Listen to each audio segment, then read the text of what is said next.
And that's when you call us. We've helped thousands of people and recovered hundreds of millions of dollars for our clients. Call us. We're the Law Brothers. Call 1-800-222-2222. That's 1-800-222-2222. NBC4 News at 5 starts with breaking news. Right now at 5, we are just moments away from hearing from President Joe Biden himself for the first time since his decision to end his re-election bid. Good evening, everyone. I'm Colleen Williams. And I'm Annabelle Sedano. Tonight's Oval Office address will likely include what he plans to do in the remaining months of his term. NBC4's Conan Nolan joins us now to talk more about what we can expect tonight. Right. You know, he's been in politics 50 years. You can make the argument this is the most important speech of his political career. He didn't want to go. Let's face that. He wanted to stay and prosecute the case against Donald Trump. We have reports that he was offended by the number of Democrats who forcefully tried to get him to leave the race.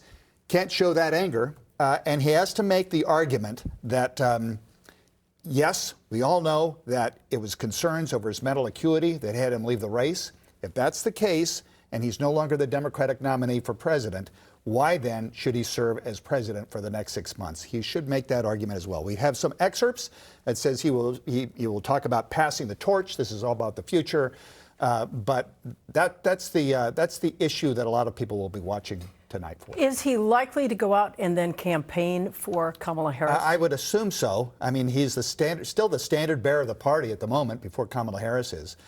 Yes, so that's my guess.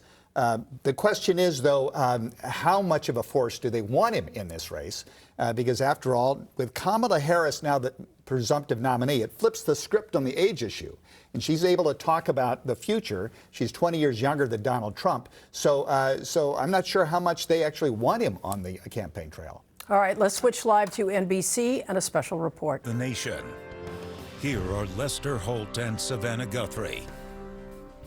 Good evening. We're coming on the air to bring you a historic moment for the country. President Biden moments away from addressing the nation about why he dropped out of the presidential race. This will be the first time we've heard directly from the president since he made that announcement on Sunday that he was ending his bid for a second term and instead endorsing his vice president, Kamala Harris. His decision as he was recovering from COVID was a political earthquake. It's been more than half a century since a sitting president decided not to pursue their final term, and never in modern times has it happened this close to an election. Well, the president is expected to frame his exit from the race as the passing of the torch to the next generation and in service of defending democracy. His decision came after weeks of growing pressure from within his own party to step aside amid concerns that his age and poor debate performance made it nearly impossible for him to beat former President Trump in November. The president will be speaking from the Oval Office tonight, only his fourth address from there as president, the venue usually reserved for moments of national crisis or major policy proposals.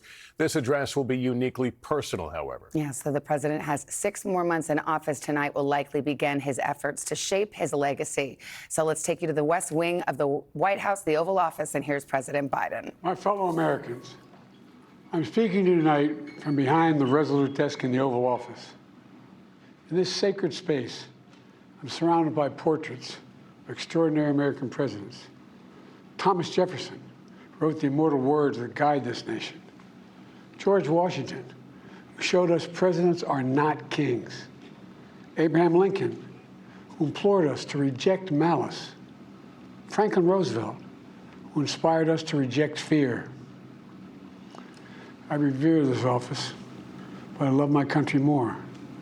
It's been the honor of my life to serve as your president. But in the defense of democracy, which is at stake, I think it's more important than any title.